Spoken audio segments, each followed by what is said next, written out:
This time it's a road test on BSA's B31, a machine that I was lucky enough to spend the day with just a couple of weeks ago.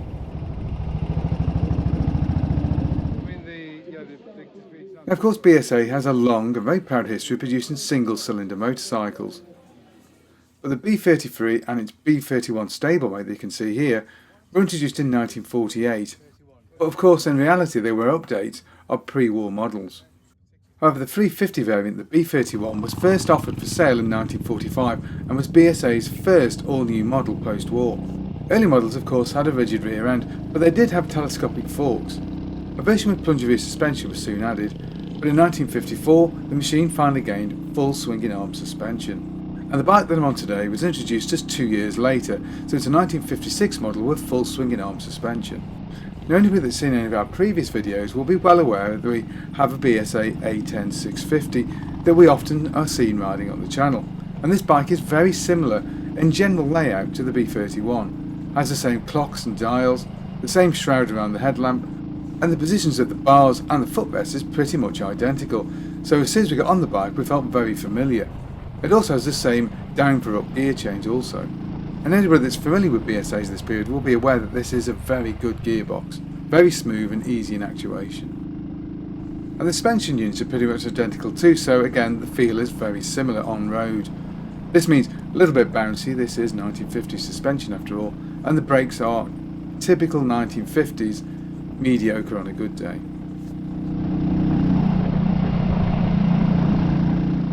So here we see the machine in question. It's a 1956 model with obvious rear swinging arm suspension and an all cast iron engine. The engine is 348cc and produces around 17 horsepower, which gives the machine top speed of around or just over 70 miles an hour. The long stroke motor runs a boring stroke of 71 by 88mm and compression ratio is down at 6.5 to 1, so although it's a big single it's not too difficult to start once you've got the technique down. And fairly typical for the day, the ignition is done by magneto, which contrary to popular belief does offer pretty reliable sparks. Remember, lightweight aircraft even today use magnetos because it doesn't matter if your battery's charged, the thing's still going to start. But of course having a separate magneto and dynamo is an expensive way to produce an electrical system, and gradually the companies did fade them out, which is a key reason that the bike has withdrawn from sale in 1959. As previously stated, the gearbox is down for up pattern, so that's 1 up for first and then 3 down for a 4-speed gearbox cluster, and it is a cracking gearbox in use. The clutch is pretty good too, it's fairly light on this particular model and really didn't present any problems at all during the ride, even though we did hit traffic a few times. Now, a key difference between this and the A10, other than obviously a completely different engine, is the fact that it has a manual auto advance system, hence that lever that's sticking up on the right side of the bar, whilst the Gold Flash Touring models have an automatic system. The more sporty models of the A10 do use a manual lever, and while this could be off-putting to riders of later machinery, it's not actually terribly difficult once in use. You simply pull the lever towards you for starting, then move it to a more neutral position further forward once you're underway. And then really you can pretty much forget about it, unless you're lugging on a really steep hill, in which case it's a good idea to retard the spark a little bit. Given the age of the machine and having standard fitment, there are of course single leading shoes on the front and the back, 8-inch on the front, 7-inch on the rear, and these don't actually do too bad of a job hauling up what is a 385 pound bike or 175 kilos, so not terribly light given the horsepower.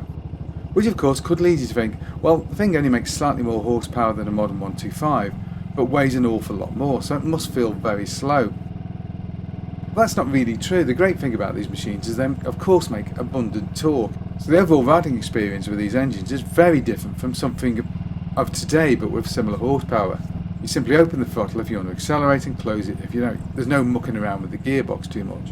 Well, of course, unless you're unlucky enough to find yourself on a steep hill, which on the route that we took we did find a couple of times, and then you did have recourse to actually use the gearbox. And one of the big problems when you've only got a 4-speed box is you're never in quite the right gear to go up a steep hill. It's either buzzing or lugging. Although in reality this is only really a problem on the steeper hills. In most of the time the engine codes perfectly well and can hold a cruising speed of 55 to 60 without any difficulty at all. Now, of course there is a rumour that big old single-cylinder motorcycles vibrate, and of course these bikes don't have a balance shaft.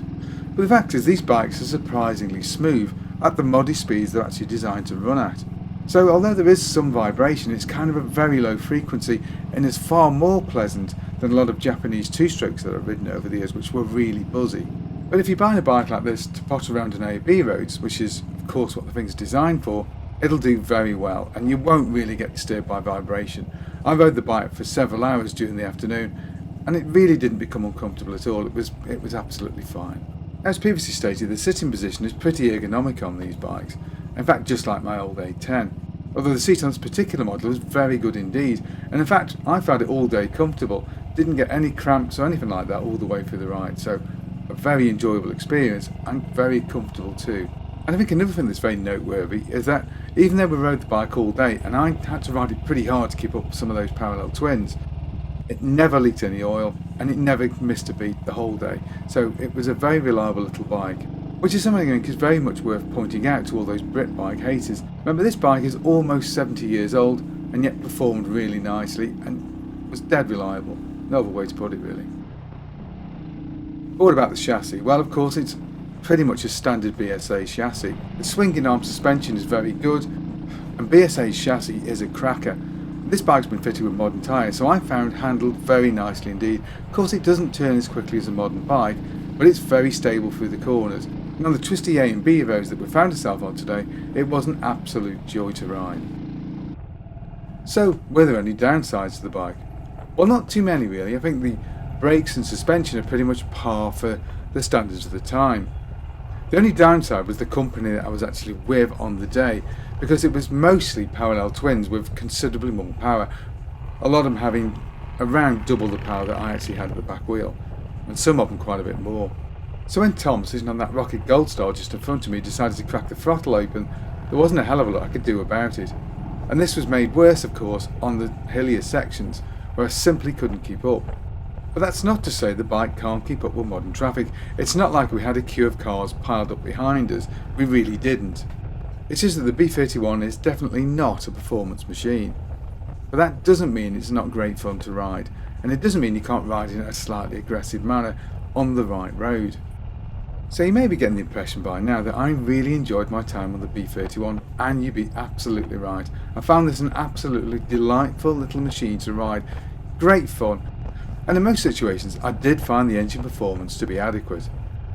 Should you buy one? Well, I think that depends what you expect from a British bike.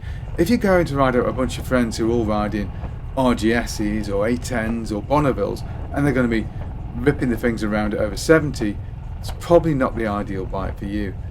But if you are looking for a bike to pot around on at that 55 mile an hour bracket, this could be a really good choice. And I have to say the exhaust note was absolutely gorgeous on this little bike. So there we have it, the B31, a really nice example of what the 350 class had to offer back in the 50s. Well, I hope you enjoyed that video. If you did, don't forget to like and subscribe, and of course, thank you very much for watching.